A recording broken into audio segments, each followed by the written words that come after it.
रानी की जब हम अटारी पर चढ़ते हैं सीढ़ियों से, उससे नीचे एक समाधि बनी है गुलाब खान की। गुलाब खां? हाँ जी। तो कभी गुलाब खां की समाधि पर आप जाइएगा, यदि आप गए हो तो बहुत अच्छी बात है। तो गुलाब खां जो है सारंगी बजाते थे अटारी पर। ओके। ठीक है, उनका काम था सारंगी बजाना, और उनकी एक छोटी सी बेटी थी राधा नाम की। अच्छा। तो राधा जो है वो बस एक बेटी थी, पत्नी उनकी थी नहीं। तो राधा नृत्य करती थी जब वो सारंगी बजाते थे, कीर्तन होता था, सारे अच्छा। लोग मिलकर के कीर्तन करते थे अटारी पर। हाँ। राधा रानी को प्रसन्न करने के लिए सुबह शाम ये होता था, और यही उनकी दिनचर्या थी और यही जीवन यापन का साधन भी था। तो वहीं से उनको भोजन प्राप्त होता था, जो प्रसाद में मिलता था वही ग्रहण करते थे बेटी और बाप जो हैं। तो ऐसे करते करते समय बीतता जा रहा था, राधा बड़ी होती जा रही थी। अब राधा बड़ी हो गई।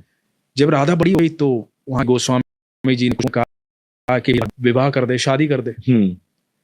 तो गुलाब खान ने कहा कि मैं कौन होता हूं शादी करने वाला, और मेरी तो इतनी औकात भी नहीं है, हैसियत भी नहीं है कि मैं अपनी बेटी का विवाह कर पाऊं। मेरी तो इतनी आमदन भी नहीं, मैं तो यहीं रहता हूं। तो मैं कहाँ लड़का तलाश करूंगा, कहाँ शादी करूंगा, मुझसे तो नहीं हो पाएगा। जो होगा राधा रानी देखेंगी। ठीक है।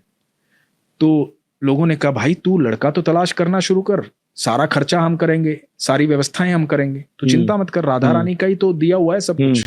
तो एक लड़का देखा गया और राधा की शादी कर दी गई। ओके। अब जब राधा की शादी हो गई तो गुलाब खां से ये जो वियोग था ना, ये सहन नहीं हुआ बेटी का। अच्छा।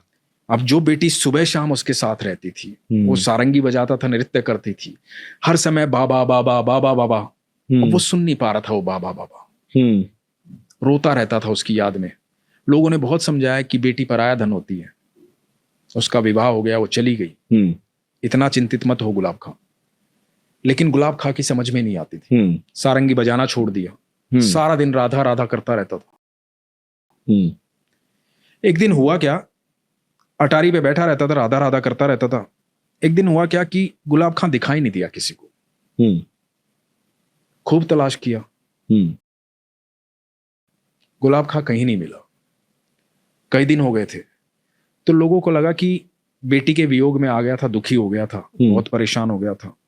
हो सकता है कहीं जंगलों में चला गया हो सकता है बैकुंठ धाम चला गया हो, उम्र भी हो गई थी उसकी। तो लोगों ने एक समाधि बनवा दी गुलाब खां की याद में।